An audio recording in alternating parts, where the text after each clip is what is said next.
नमस्कार, प्रणाम सभी साथियों का हार्दिक स्वागत है आप सभी के YouTube channel maths by RS. Rathore पे।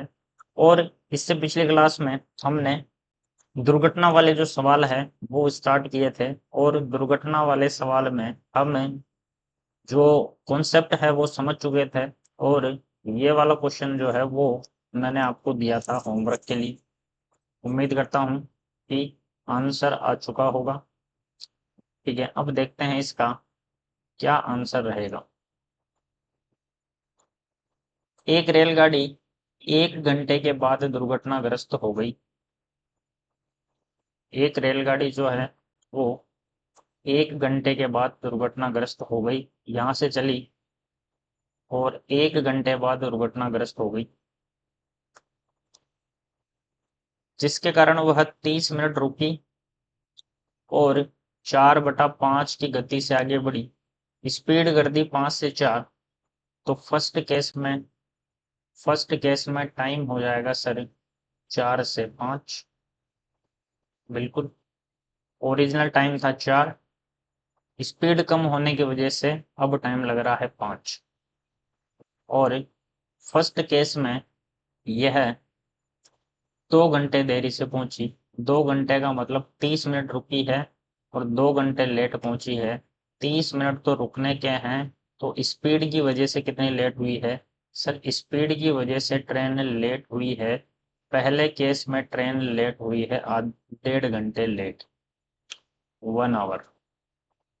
ठीक, यदि दुर्घटना 80 किलोमीटर आगे होती, यदि दुर्घटना 80 किलोमीटर आगे होती यहाँ पे,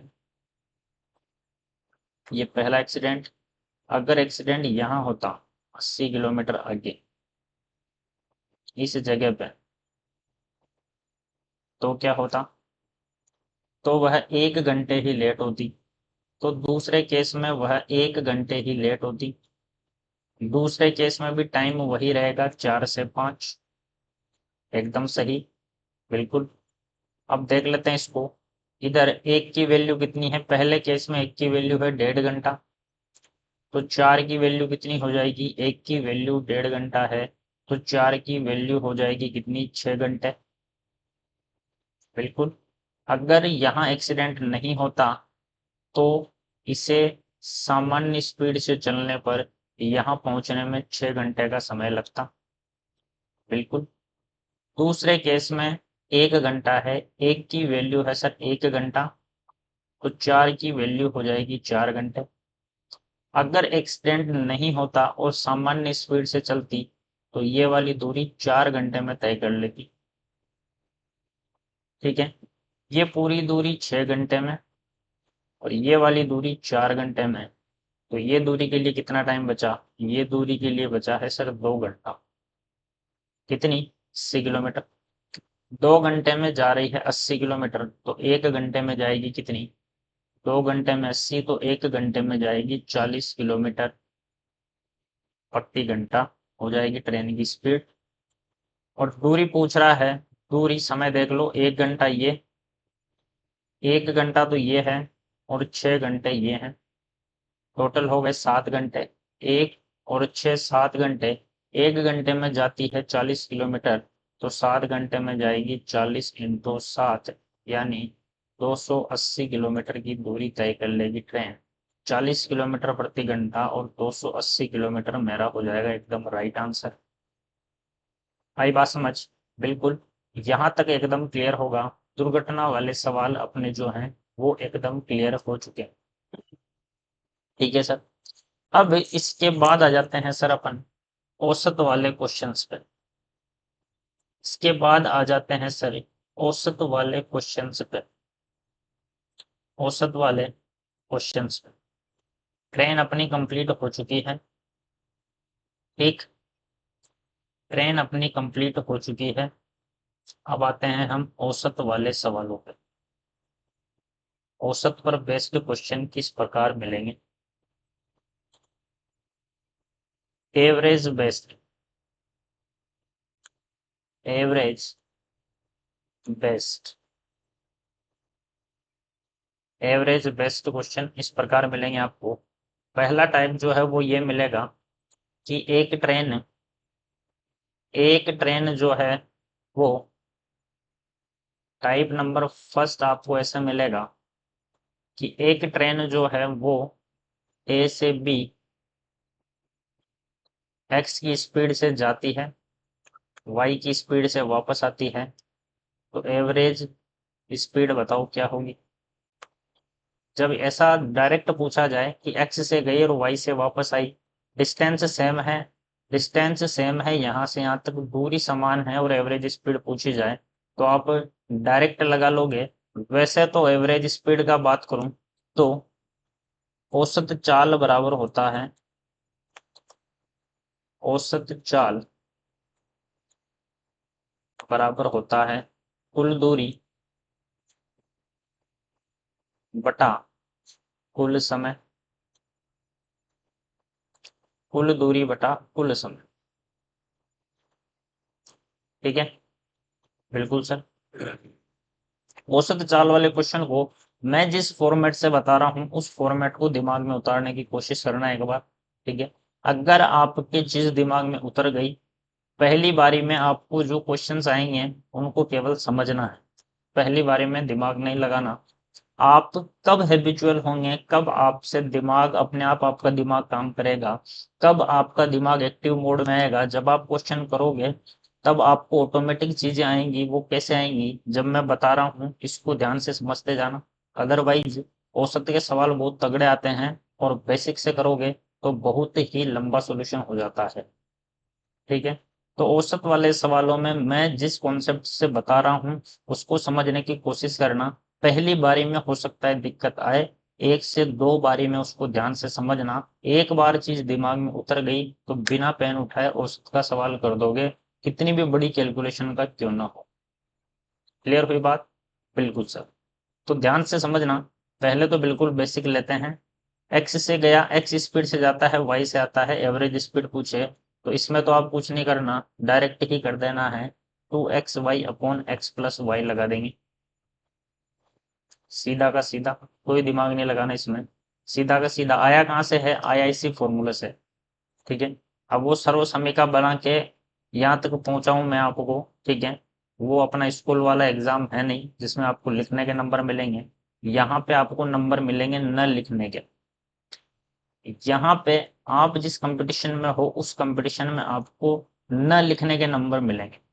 ठीक, क्योंकि एग्जामिनर जो है वो आपकी यहाँ पर बोर्ड के जब एग्जाम देते हैं हम, बोर्ड के एग्जाम में नंबर मिलते हैं लिखने के,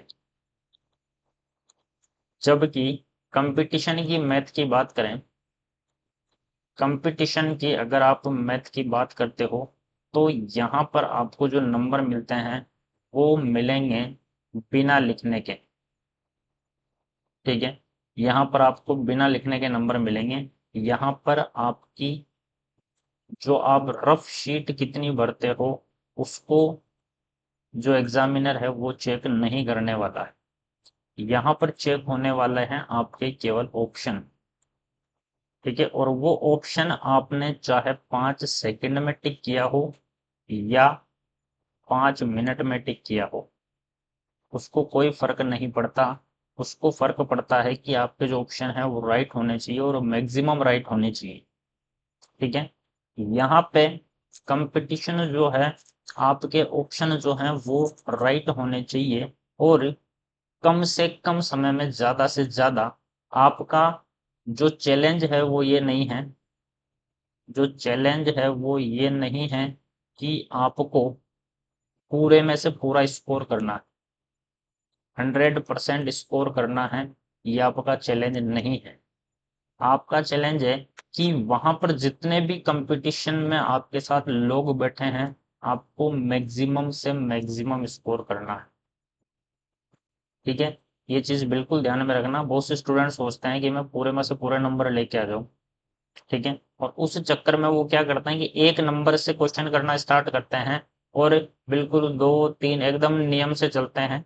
जो क्वेश्चन नहीं आ रहा उसमें फिर रुक गए, 5 मिनट खराब कर दिए, आगे का पूरा पेपर खराब कर दिया।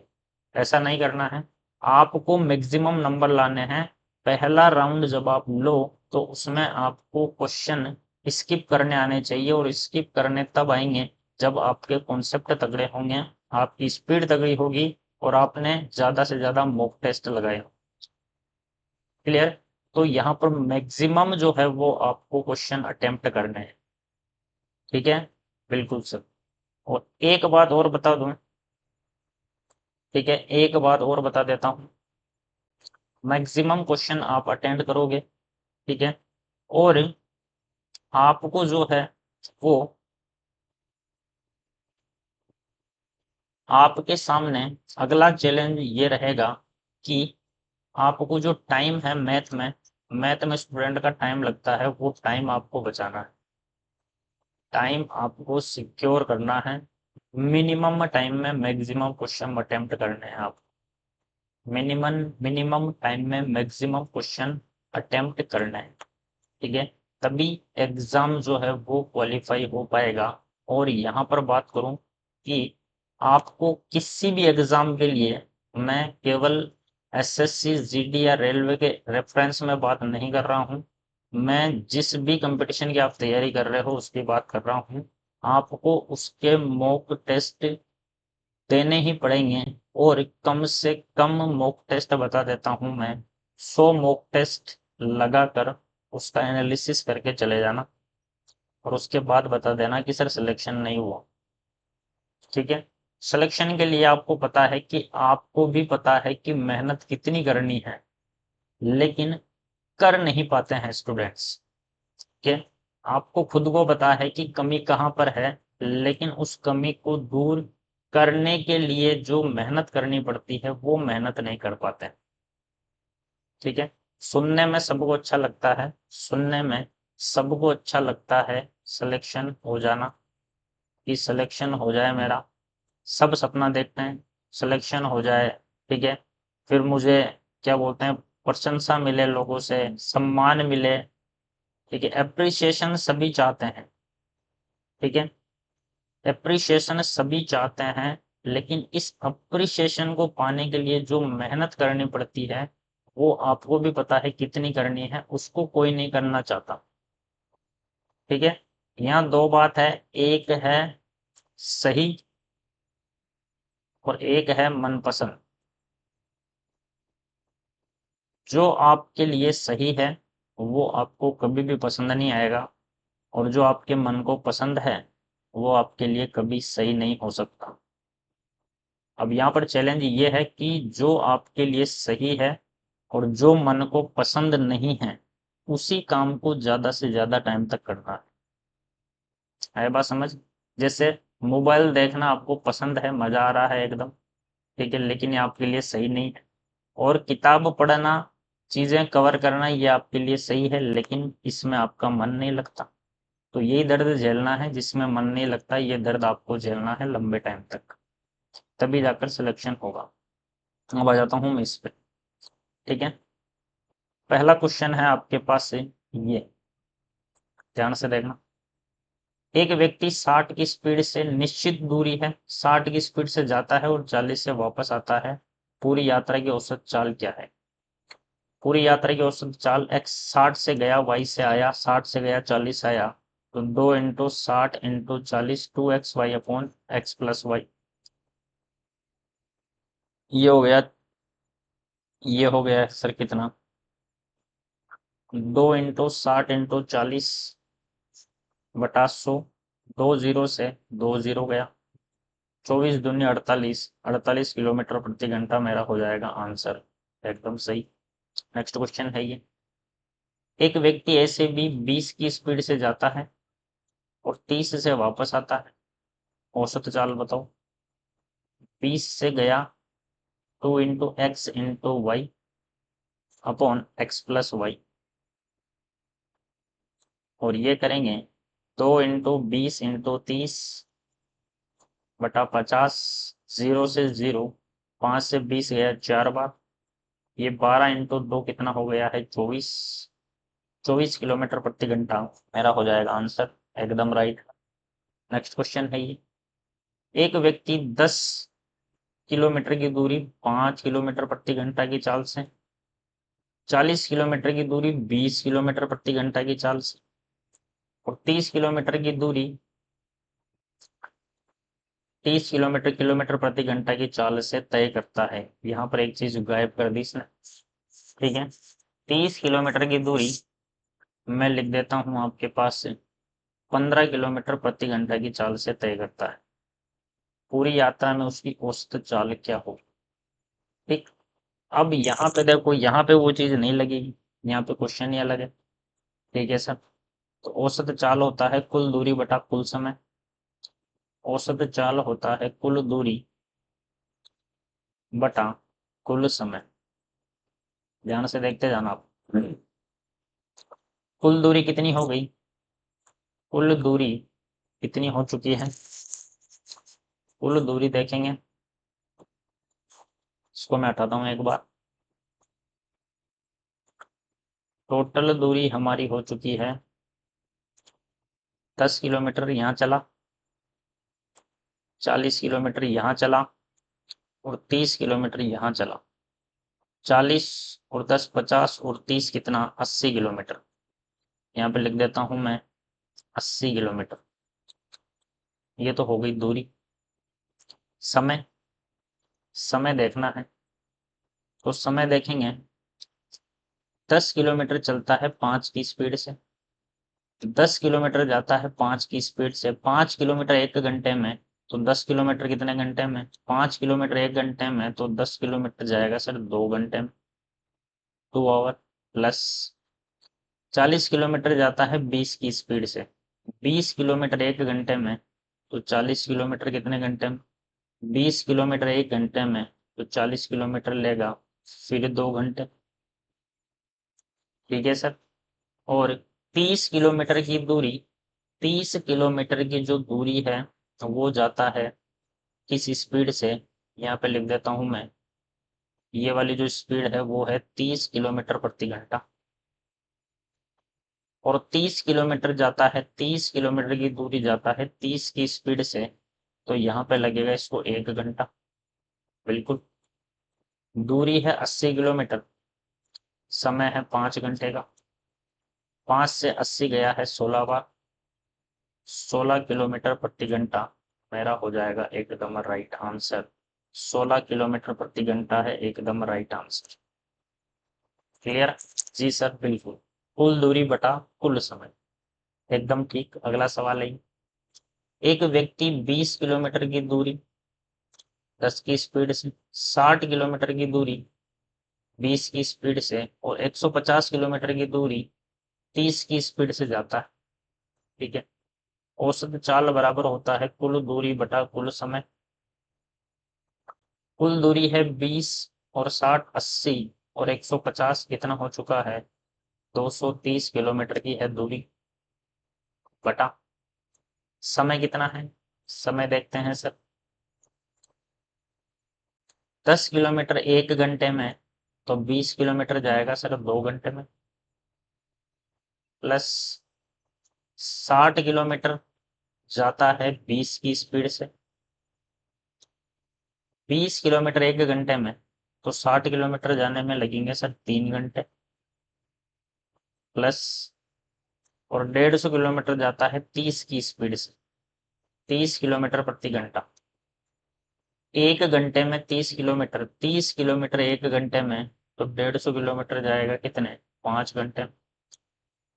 30 किलोमीटर 1 घंटे में, तो 150 किलोमीटर 1 घंटे में 30, दूसरे में 60, तीसरे में 90, चौथे में 120, पांचवें में 150, ठीक है सर। तो यह है 230 किलोमीटर बटा 10 घंटे। 0 से 0 गया तो यह आ गया 23 किलोमीटर प्रति घंटा, मेरा हो जाएगा एकदम राइट आंसर। 23 किलोमीटर प्रति घंटा। बहुत ही तगड़ा चैप्टर है ये, और इससे क्वेश्चन 100% पूछे जाएंगे। और जितना मैं कंटेंट लाया हूं उससे बाहर एक क्वेश्चन आपको, सिंगल क्वेश्चन एग्जाम में नहीं मिलने वाला।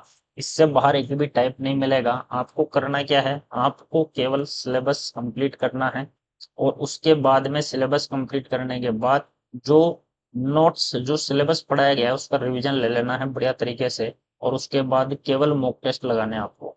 दूसरा कुछ भी काम नहीं करना। प्रैक्टिस लगाना चाहो तो लगा सकते हो, एज योर चॉइस। और प्रैक्टिस में भी आपको प्रीवियस ईयर क्वेश्चन ही लगाने हैं। जिस भी आप एग्जाम की तैयारी कर रहे हो उसके प्रीवियस ईयर क्वेश्चन लगा लेना, काम हो जाएगा। मैं जो बता रहा हूँ इससे बाहर कुछ नहीं मिलेगा आपको। ठीक है, नेक्स्ट क्वेश्चन है सर ये, एक व्यक्ति एक दूरी के चार बराबर भागों को दूरी के 4 बराबर भागों को 18 की स्पीड से 18 किलोमीटर प्रति घंटा, 24 किलोमीटर प्रति घंटा, 36 किलोमीटर प्रति घंटा और 72 किलोमीटर प्रति घंटा की चाल से तय करता है। ठीक है, इस क्वेश्चन को अगर आप पूरी यात्रा में औसत चाल बताओ क्या होगी, औसत चाल बताओ क्या होगी, ध्यान से देखना, औसत चाल निकालनी। ठीक है, 4 बराबर भाग हैं, ध्यान से समझना, बिल्कुल ध्यान से समझना। ठीक है, इस क्वेश्चन में अगर आप बेसिक से जाते हो तो ये बहुत ही लॉन्ग हो जाएगा। एक शॉर्ट जो मैं बता रहा हूं उसमें आपका दिमाग काम करना चाहिए, और जैसे मैं सोचवा रहा हूं वैसे आपको सोचना है, ध्यान से समझना।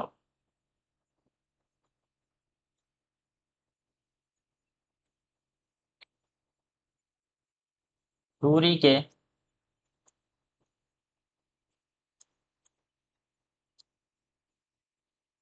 1 सेकंड के लिए रुकेंगे।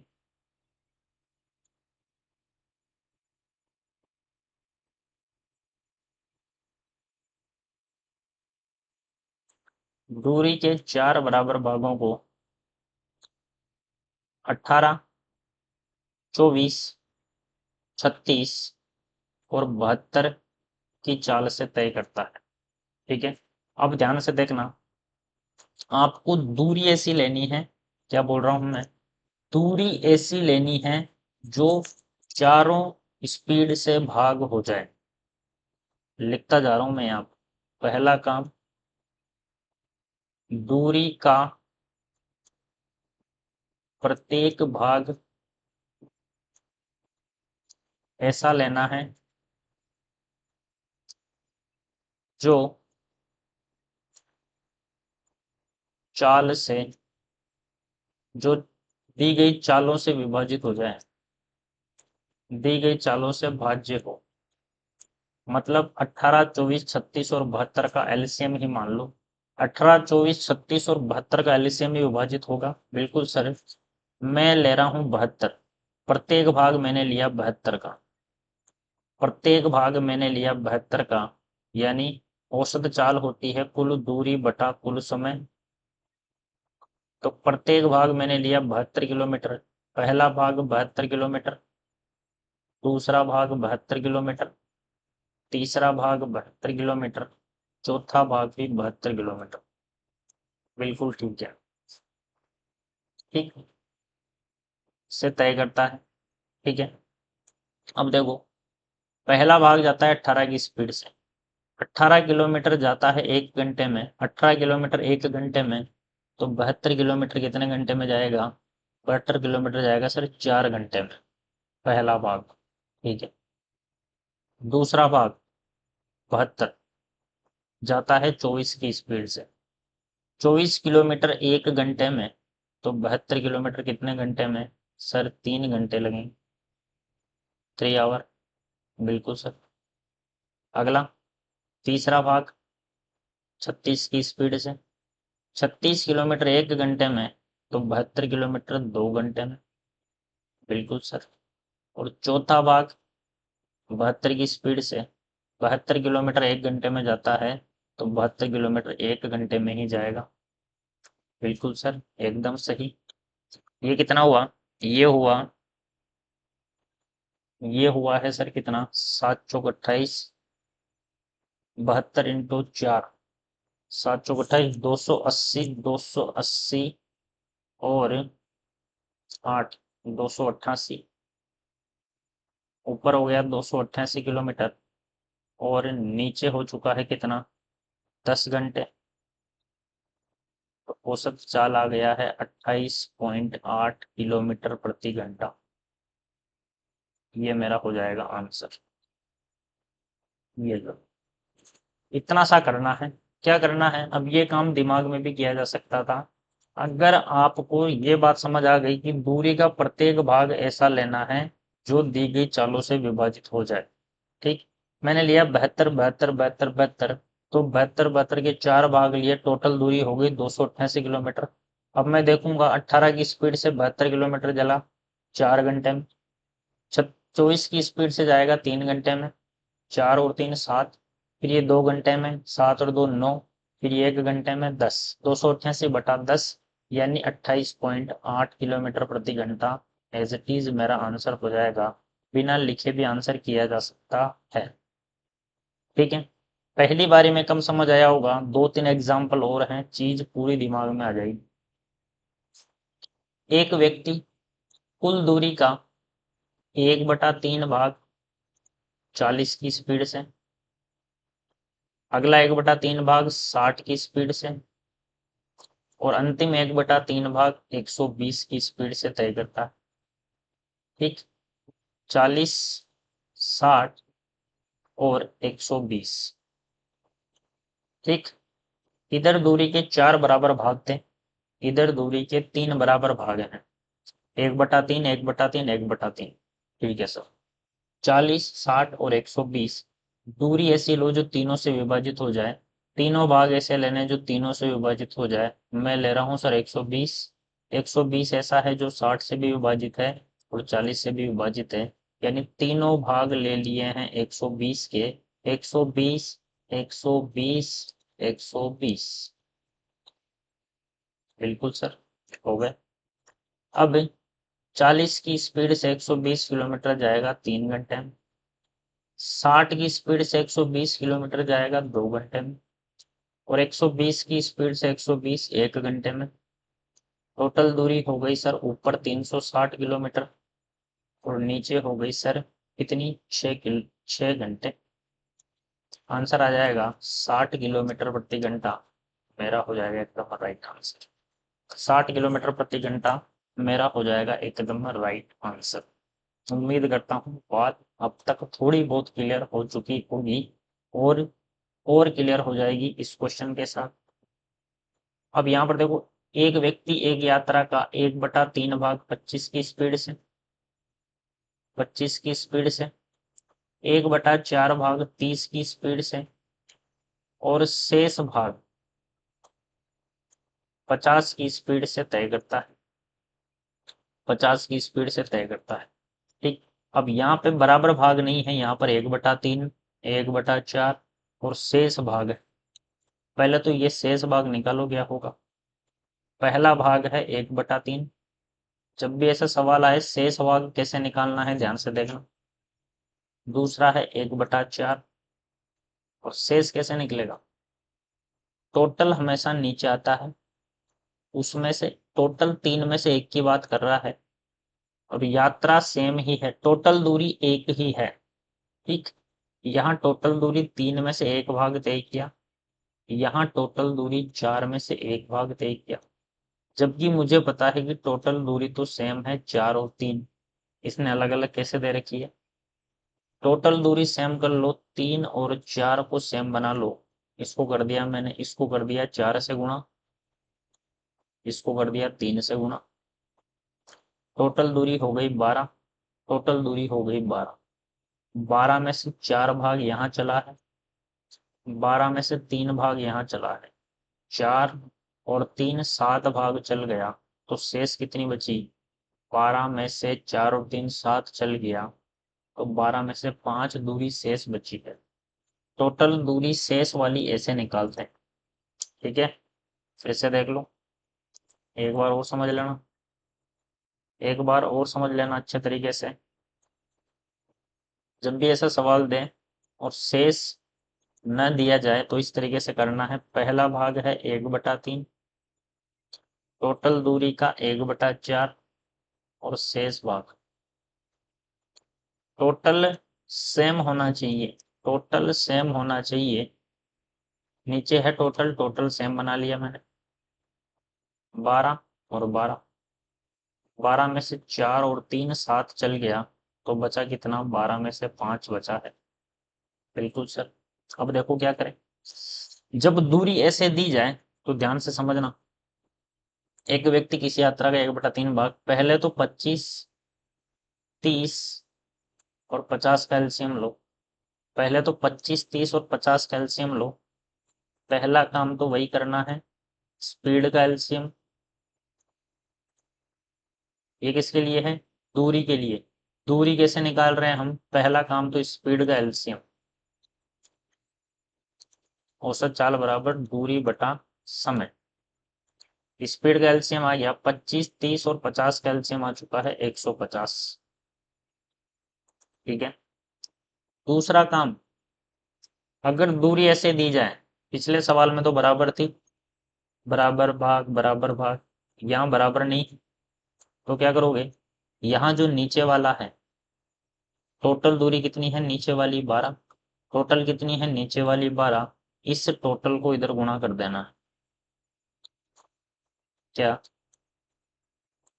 टोटल वाली हर का गुणा करना है इधर। टोटल वाली हर, टोटल वाली हर का गुणा।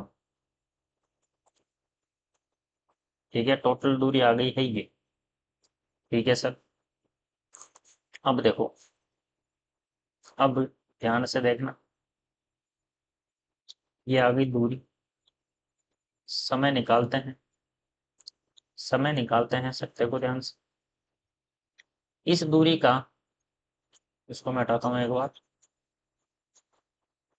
इस दूरी का 1/3 भाग, इस दूरी का 1/3 भाग, इसका 1/3 करो, इसका 1/3 भाग 25 की स्पीड से तय होता है।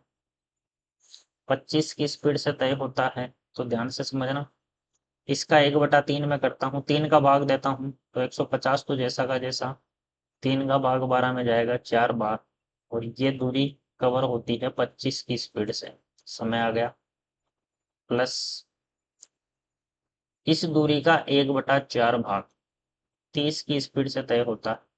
इसका 1/4 भाग देखो 150, तो जैसा का जैसा, इंटू 1/4, 12 में 4 का भाग जाएगा 3 बार, और बटा 30 जैसा का जैसा, प्लस इस दूरी का शेष, शेष का मतलब 5/12 भाग, शेष का मतलब 5/12। गलत कर दिया, गलत कर दिया है हमने। 1/3 नहीं, बराबर करने के बाद ही जाएगा कितना?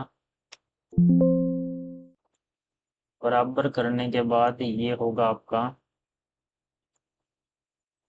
अब दूरी ये है अपनी 4/12, 3/12 और 5/12। ठीक है, बिल्कुल सर। टोटल लिखता हूँ मैं, देखो 150 इंटू 12 टोटल दूरी, इसका कितना? इसका 4/12 भाग, 4/12 भाग तय करता है किस स्पीड से? 25 की स्पीड से। 1/3 को इधर लिख दिया, मतलब 4/12 भाग तय करता है 25 की स्पीड से, प्लस इसी दूरी का कितना? 3/12, इसी दूरी का 3/12 भाग तय करता है किस स्पीड से? 30 की स्पीड से। अभी इसको देखो, बिना लिखे पर भी आएंगे, एक बार ध्यान से समझते जाना, पहले पहले ध्यान से समझते जाना। प्लस इसी दूरी का 5/12, इसी दूरी का 5/12 भाग तय करता है 50 की स्पीड से। ठीक है, ऊपर तो वही है 150 इंटू 12, नीचे टाइम देखो, 12 से 12 कट गया, 25 से ये कट गया है 6 बार, 6 इंटू 4 हो चुका है 24, प्लस 12 से 12 कट गया, ये, और दिखाने के लिए एक बार लिखा है मैंने, अदरवाइज लिखने की जरूरत नहीं होती है आप।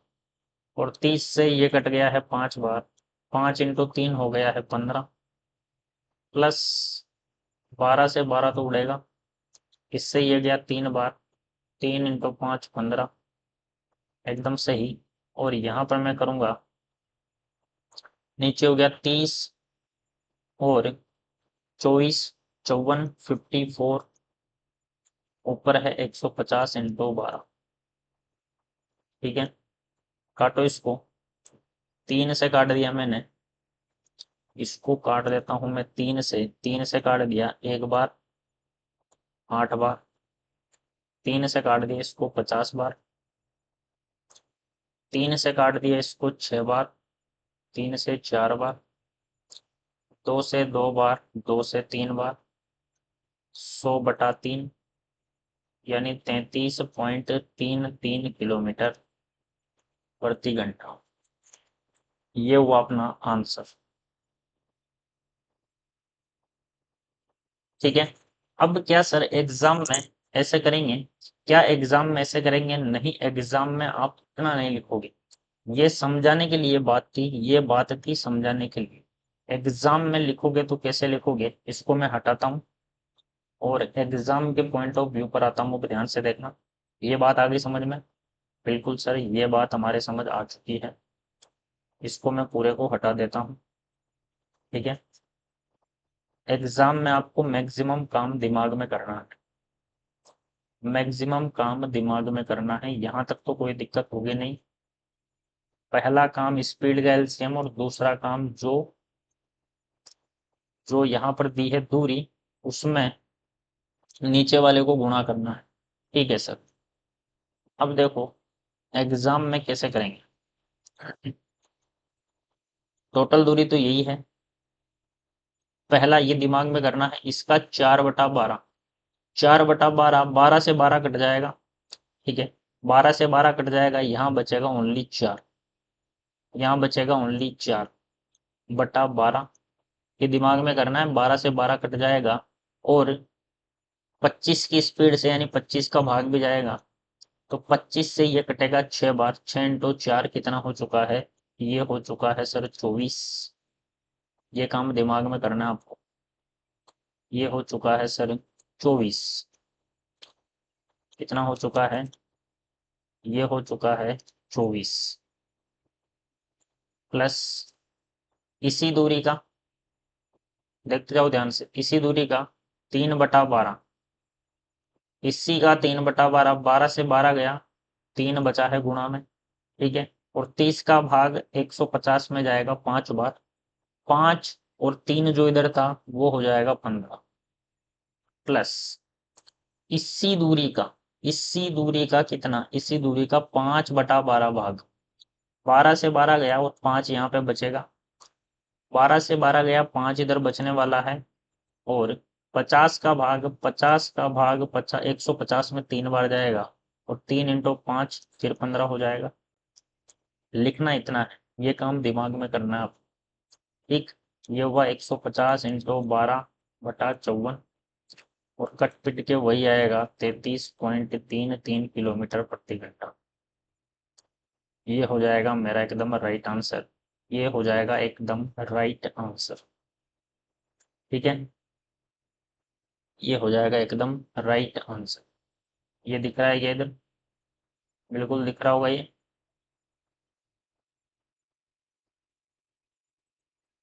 ठीक है जी सर, बिल्कुल।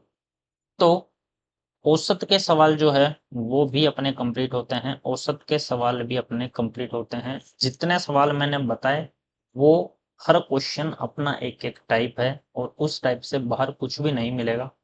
इसके अगली वाली क्लास में इसके अगली वाली क्लास में हम करेंगे कुछ विविध वाले क्वेश्चन। कुछ विविध वाले क्वेश्चन किए जाएंगे। ठीक है, विविध वाले क्वेश्चन हैं ये किए जाएंगे। उसके बाद फिर अपन रेस रेस के क्वेश्चन पे आ जाएंगे और उसके बाद नाव और धारा से चैप्टर की हो जाएगी समाप्ति। ठीक है, तो ये हैं आपके कुछ विविध के क्वेश्चन जो बताएंगे अगली क्लास में। ठीक, और अगली क्लास तक हमारा कंप्लीट हो जाएगा टाइम, स्पीड, डिस्टेंस में हमने क्या पढ़ा? इसमें हमने सबसे पहले बेसिक्स पढ़े टाइम स्पीड डिस्टेंस के। उसके बाद हमने पढ़ी नाव। नाव में अलग अलग टाइप के सवाल पढ़े हैं। ठीक है, 2 से 3 प्रकार के सवाल पढ़े। जैसे एक तो बेसिक वाले सवाल पढ़े, दूसरा इसमें हमने पढ़ा 2 रेलवे स्टेशन से चलती है एक दूसरे की तरफ, इसमें पढ़े दुर्घटना वाले सवाल। उसके बाद हमने पढ़े एवरेज, डीएसटी वाले क्वेश्चन। इसके बाद आएंगे विविध वाले क्वेश्चन, और उसके बाद अपनी चलेगी रेस, और उसके बाद अपनी हो जाएगी बोट एंड स्ट्रीम। ठीक है, ये करके पूरा पार्ट ही जो है वो समाप्त हो जाएगा। ठीक, उसके बाद अगला जो पार्ट लेंगे वो लेंगे अनुपात समानुपात वाला। तो आज के लिए इतना ही, मिलते हैं आपसे अगली क्लास में। धन्यवाद। जय हिंद, जय भारत।